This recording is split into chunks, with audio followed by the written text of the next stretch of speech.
This is what modern racism looks like. A black couple walks into a fancy restaurant for their anniversary, reservation in hand, only to be told there are no tables. Meanwhile, white couples who arrived after them get seated immediately. But tonight was different, because watching this entire scene unfold was one of Hollywood's biggest stars, and what he did next would expose the restaurant's ugly secret and create a viral moment that changed everything. This is the story of how discrimination in the digital age can backfire spectacularly. Meet Jamal and Imani, two people who represent the best of their community. He's a high school teacher who coaches basketball. She's a social worker who runs a women's shelter.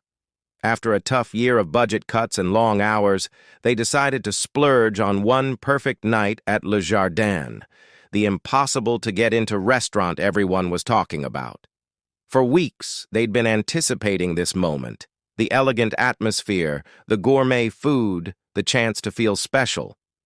When they arrived, Imani in her stunning blue dress and Jamal looking sharp in his suit, they felt like they'd stepped into a fairy tale. The place was even more beautiful than the photos: crystal chandeliers, white linen tablecloths, the soft sound of a piano in the background. But the fairy tale ended the moment they reached the host's stand. The man named Antoine looked at them with an expression they knew all too well, that subtle mix of surprise and disapproval that said you're in the wrong place. The perfect evening they'd dreamed about was already starting to crumble. Antoine finally spoke, his voice dripping with boredom. "Yes?"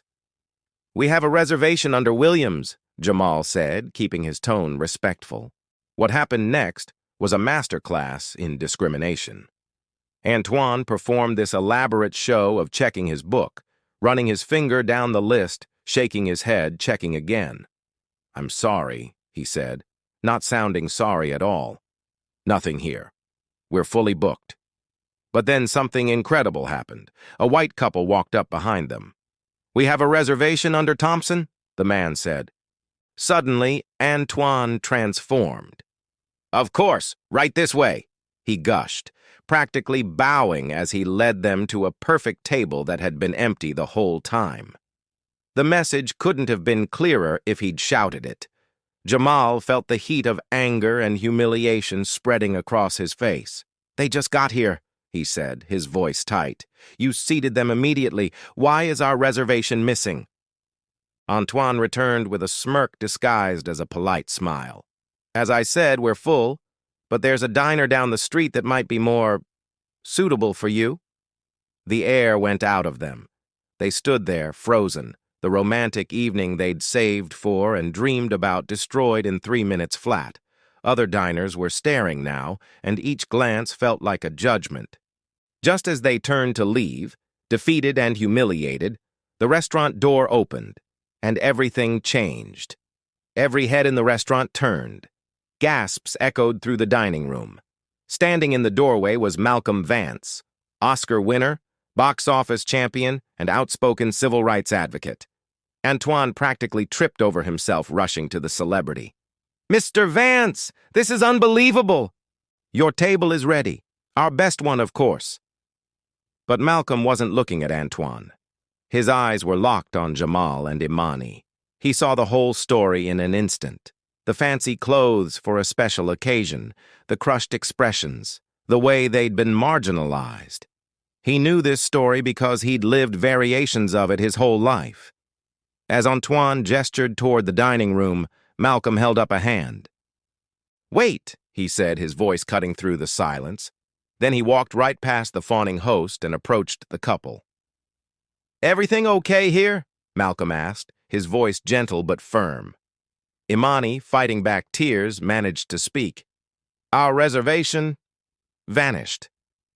Malcolm's eyes narrowed. He looked from their heartbroken faces to Antoine's panicked expression, then back to the couple. A slow, determined smile spread across his face. "Well then," Malcolm announced, loud enough for every table to hear, "it would be my honor if you'd join me for dinner, because clearly this place needs to learn what real class looks like." The entire restaurant froze. In that one sentence, Malcolm had done what they couldn't. He'd exposed the discrimination, shamed their tormentor, and turned their humiliation into triumph. What happened next was pure poetry. They enjoyed the most incredible dinner of their lives at the restaurant's best table, while the entire staff fell over themselves serving them. The manager came out begging forgiveness, offering free champagne, free desserts, free everything. But the free meal wasn't the victory. The victory was watching Antoine's career implode in real time. The story exploded online when Malcolm posted about it to his 20 million followers. Le Jardin became a national symbol of discrimination, and Antoine was fired by the end of the week. But here's the uncomfortable truth. Jamal and Imani's story had a happy ending only because a celebrity happened to walk in. How many other couples experience this exact same humiliation every day with no one to witness it? How many people are turned away from restaurants, followed in stores, or denied service because of their skin color when no one's watching? Modern racism isn't about burning crosses. It's about host stands where reservations mysteriously disappear for black patrons. It's about salespeople who assume you can't afford the merchandise. It's about the 1,000 tiny cuts that happen every day to people just trying to live their lives. The real question isn't whether discrimination exists.